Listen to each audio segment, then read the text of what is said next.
అందరికీ నమస్కారం. తెలంగాణ రాష్ట్ర ప్రభుత్వం అభయహస్తం కింద 6 గ్యారంటీల పథకాన్ని ప్రవేశపెట్టిన విషయం మీకు తెలిసిందే.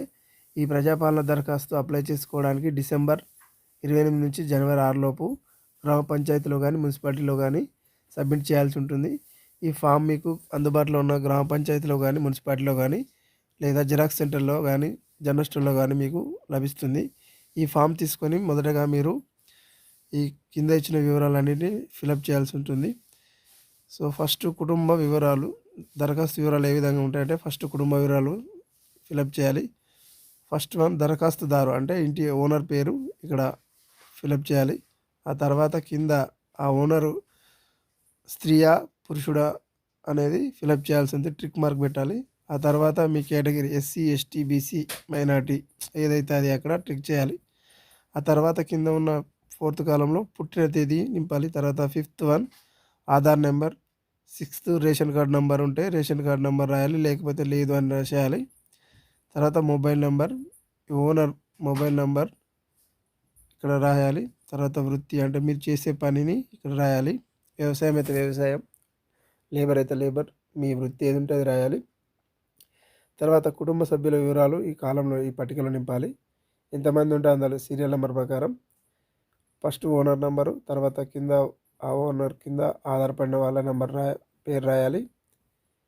ఆ దరఖాస్తుదారుతో ఎలాంటి సంబంధాన్ని కలిగి ఉన్నది, వాళ్ళు ఆడళ్ళ మగవాళ్ళ అనేది, తర్వాత పుట్టిన తేదీ, ఆధార్ నెంబరు ఇవన్నీ ఫిలప్ చేయాల్సి ఉంటుంది.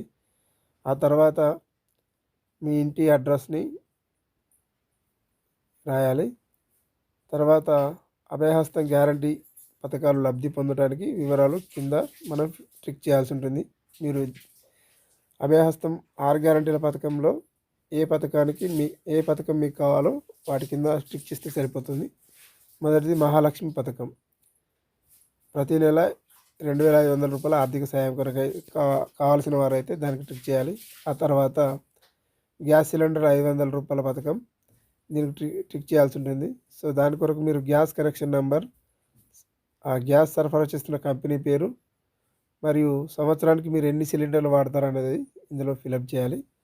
ఆ తర్వాత రైతు భరోసా పథకం అంటే మీకు వ్యవసాయ భూమి ఉన్నట్లయితే దీని కొరకు కూడా మీరు అప్లై చేసుకోవచ్చు.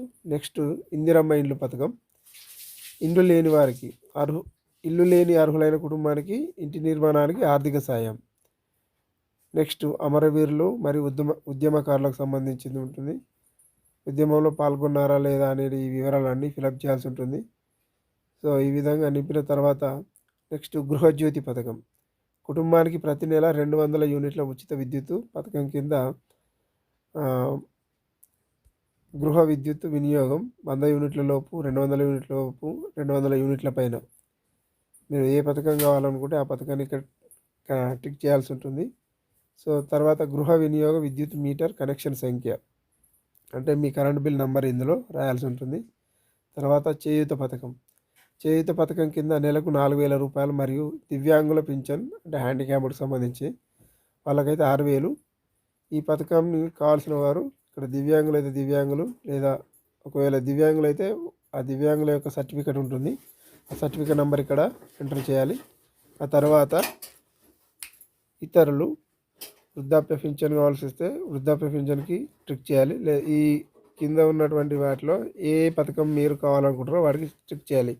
వృద్ధాప్య పింఛన్, గీత కార్మిక పింఛన్, డయాలసిస్ బాధితులు, బీడీ కార్మికుల జీవన భృతి, ఒంటరి మహిళల జీవన భృతి, వితంతు, చేనేత కార్మికులు, ఎయిడ్స్ వ్యాధిగ్రస్తులు, ఫైలేరియా బాధితులు, బీడీ ఠేకేదార్ జీవన భృతి. సో ఇలాంటి పథకాలు ఏది కావాల్సి వస్తే వాటికి టిక్ చేసి సంతకం పెట్టి తర్వాత మీరు సంతకం పెట్టిన పేరు, తేదీల తర్వాత వీటిని సభలో గ్రామ పంచాయతీలో గ్రామ సభలో అప్లై చేయాల్సి ఉంటుంది.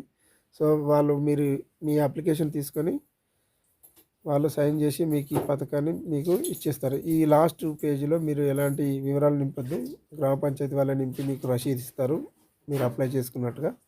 ఈ విధంగా అప్లై చేసి గ్రామ సభలో అప్లై చేస్తే మీ రసీదుని వాళ్ళు మీకు ఆ రసీదుని ఇచ్చేస్తారు. ఈ విధంగా ప్రజాపాలన దరఖాస్తు అప్లై చేసుకోవాలి. వీడియో మీకు నచ్చినట్లయితే లైక్ చేసి సబ్స్క్రైబ్ చేసి మీకు తెలిసిన వారికి ఈ వీడియోని షేర్ చేయండి.